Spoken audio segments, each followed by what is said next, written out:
Ya zaki da haka. Zan je gidan Fulani ina sabo. Shi da kuma a haka baki da hijabi. Ina da rashin kunya kina ɗaya ba za ki ji kiɗa ko. Yaran zamani ba su da kunya. Na rasa me malaman Islamiyya na suke zuwa ne. Shi kamala ai shine mutunci a miji. Haba.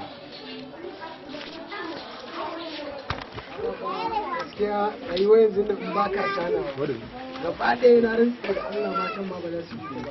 Allah wallahi. Ai shi yanzu masu kuɗi suke biye. Yanzu kai dan Allah sai haka ka zaba wa rayuwarka. Ha muka zaba wa ne. Baba in na kawo ban ta fadi ba duka gaba da ake wannan ba kuma zan fara ni. Don mara da ya kamata a yi mutum dai a rayuwa ya dinga yi yana duba abin da ya kamata a yi. Ba kawai za ka zo ka ta rayuwa haka ba ka duba Allah.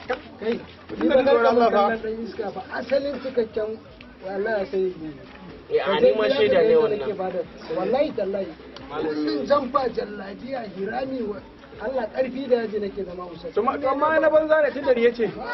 An baka sauna ba ai babban riga ko ai.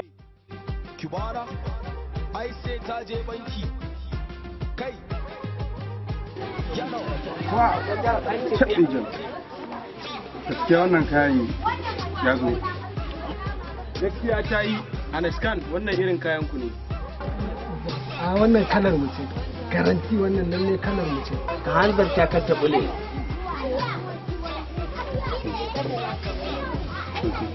Wanda mun big boy.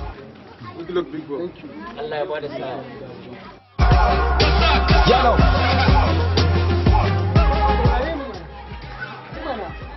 Mun ba a yankin nan fa mu ne fa mu fa masu sarauta ne a yankin nan.